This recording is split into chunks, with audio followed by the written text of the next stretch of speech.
Mr. President, you are correct in your information that Saldico was detained by Czech authorities due to invalid travel documents. Iyan ang mariing kinumpirma ng Chargé d'Affaires ng Embahada ng Czech Republic sa Pilipinas na si Eva Tensin, kaugnay sa naunang pahayag ni Pangulong Ferdinand R. Marcos Jr. na nahuli at na-detain si Zaldico at sumailalim sa kustodiya ng Czech Republic. Ito ang naging pangbungad ni CDA Tensin nang tanungin siya ng Pangulo kaugnay sa naging estado ni Zaldico noong hawak pa siya ng Czech Republic. Walang pasubali, walang pagkakamali sa naging pahayag ng Pangulo para sa taong bayan.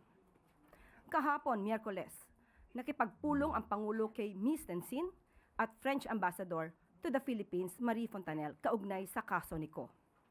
Dito ipinahayag ng Pangulo ang kanyang pagkadismaya matapos na marilis ang puganting si Ko mula sa kustodiya ng Czech Republic at nanatiling nasa Europe.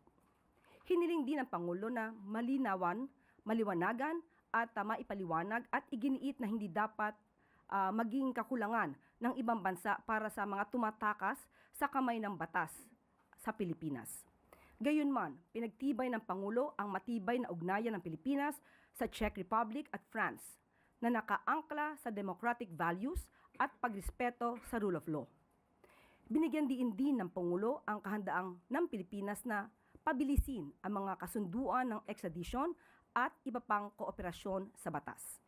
Sa huli, muling tiniyak ng Pangulo na gagawin ng pamahalaan ang lahat ng legal at diplomatikong paraan upang maibalik sa Pilipinas ang puganting si Zaldico, upang harapin ang graft at malversation cases na isinampa laban sa kanya dito sa Pilipinas.